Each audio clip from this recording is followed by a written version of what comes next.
Well, thank you, Cindy, very much. A lot of great stuff already presented today. And thanks for joining us, Chrissy and I, as we talk a little bit about going away from paper and going into Cityworks.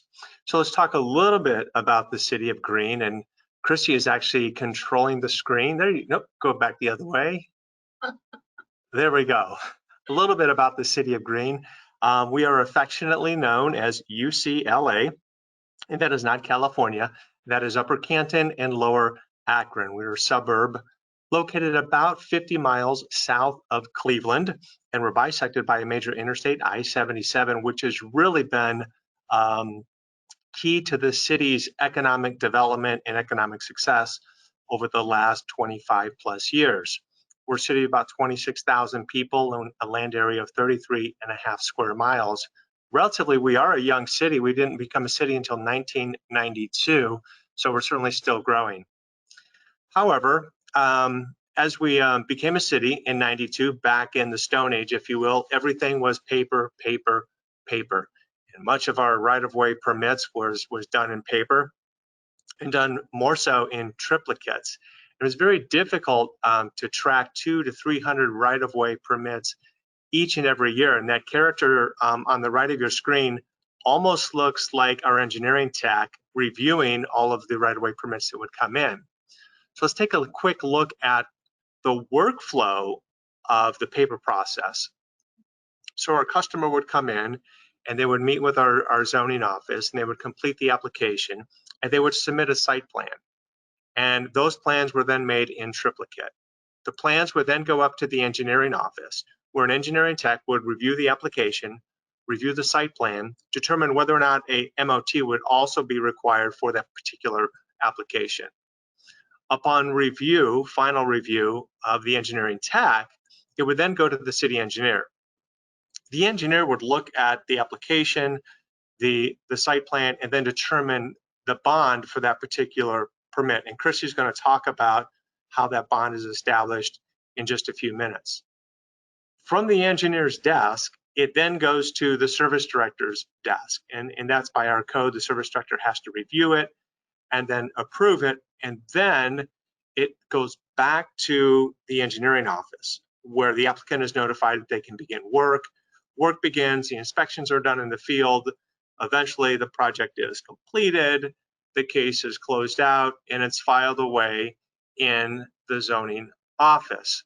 So there's high risk and high probability of loss of paperwork with an application and site plan moving between zoning, engineering, service, back to engineering, back to the zoning office.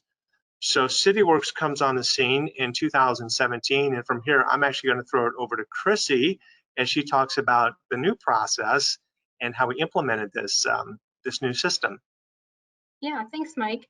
So we implemented Cityworks PLL in 2017, and that was directly followed with an AMS implementation. So 2017 was a fun year for us, but we kind of went all in on Cityworks and decided this was the platform we were going to use, get several departments, on the same platform, looking at the same information. So the timing came together in 2017, and we embarked on our journey.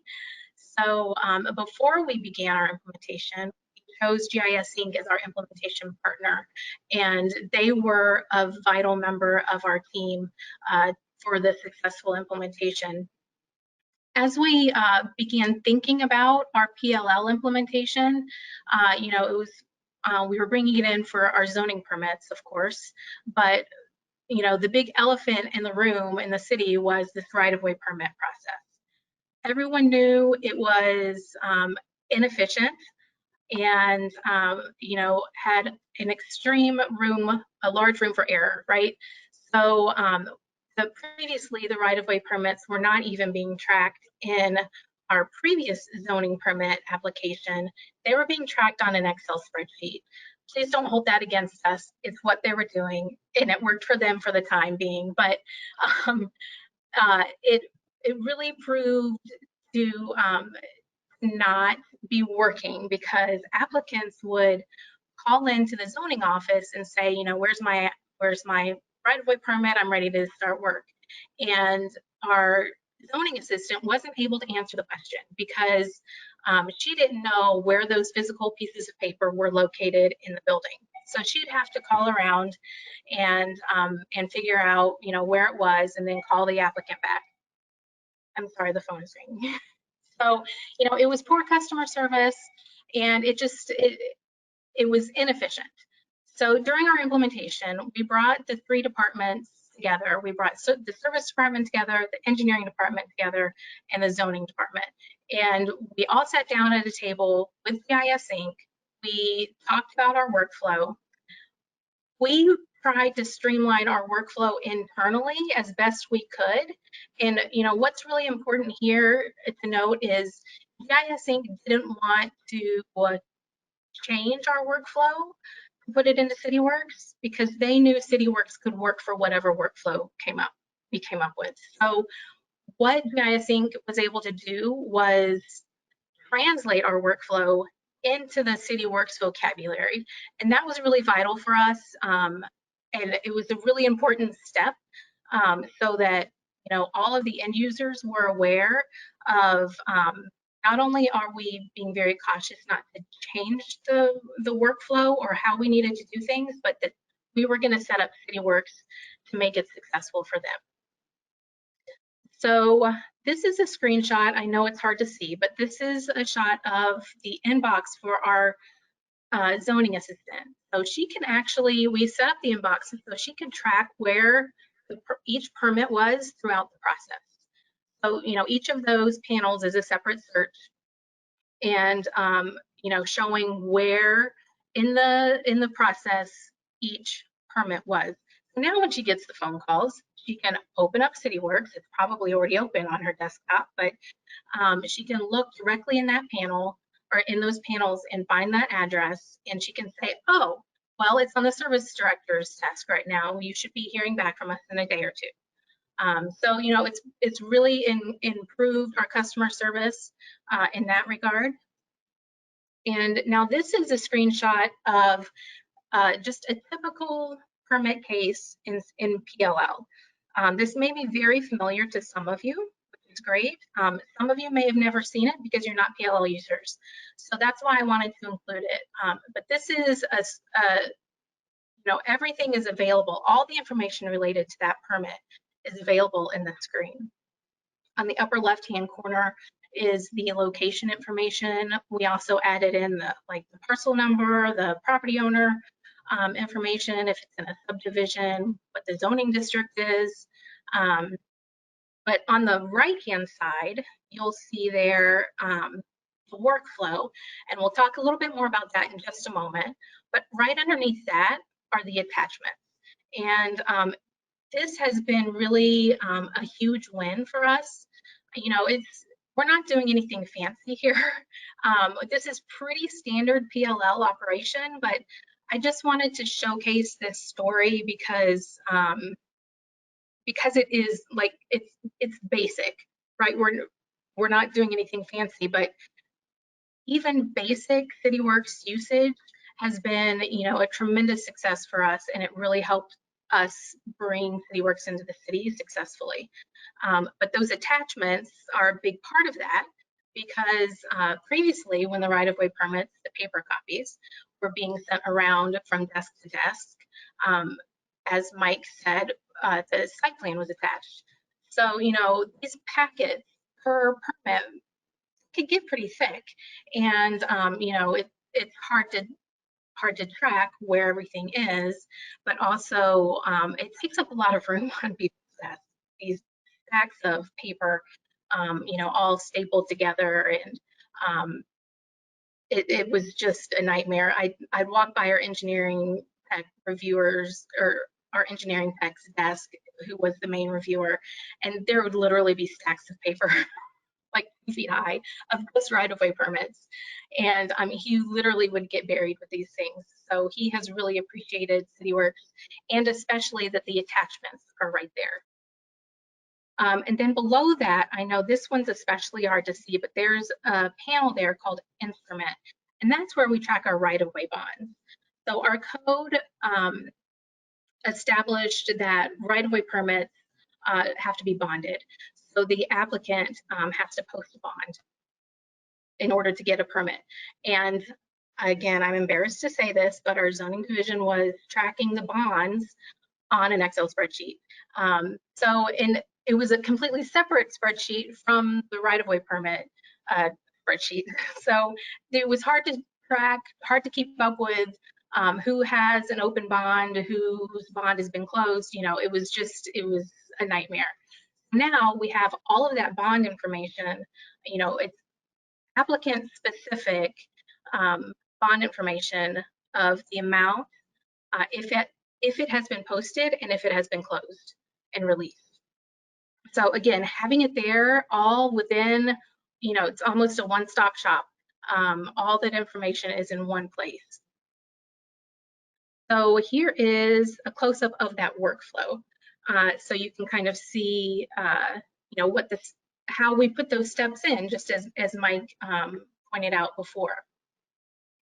So, you know, it starts with the application intake, it goes to the engineer tech for review, and he really does the technical review, and then it goes to the city engineer. And the city engineer, he comes up with that bond amount. So he makes his notes in there, and then it gets pushed off to the service director, who by code has to be the approver. But she's really leaning on the review that engineering has already done. And if she has any questions, she you know, can follow up with them. But then she approves it, and then it's sent back down. It pops up in the zoning inbox so that they can contact the applicant to come pick up the permit. So, and then at that point, it goes straight into the inspection phase. And we built the inspection into this workflow. You can see on that one step that has the two little yellow sticky notes almost, that opens up a checklist. It's the inspection checklist. So our inspectors now, they take an iPad right out into the field, and they perform their inspection in the field, make notes, write in that permit case. So again, everything's in one place. And once they pass inspection, then the bond can be released and the permit is closed. So again, it's nothing fancy, but it really brought a new way of doing business to the city. So I'm going to let Mike talk about the successes that we've seen. Thank you, Chrissy. What would a great Cityworks story be without sharing the success of it? Obviously, as we've talked about, much less paper is floating around the office, and what's not on the bullet points that you see in front of us is also there's less anxiety in the office trying to track down site plans and perhaps applications that might have been misplaced. And Chrissy already talked about it, but one of the beauties about this process now is that anyone internally that has access into Cityworks and access into PLL can open up a case and check the status of that case and communicate that effectively to the applicant, that being our customer. And again, the permit case can go directly to inspection. It's brought 3 departments together on a single platform. Chrissy talked about the multiple Excel spreadsheets that we had been using for years. Those are gone. Thanks to Cityworks, they're gone. We don't use them anymore. It's a one-stop shop for all of our right-of-way permits, inspection, and application process. But most importantly, for the City of Green, that this new process that we've implemented using PLL has improved the review time, and most importantly is the customer service. Our customers are very pleased.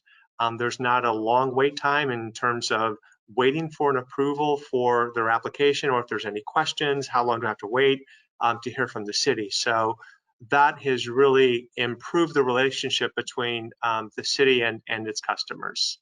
So at this time, I'm going to throw it, Chrissy, back to you. By the way, Chrissy and I are partners on the Cityworks team. I manage, I do a lot of the AMS work, and Chrissy does a lot of the PLL and AMS. So it's we're a tag team here at the city. Yes.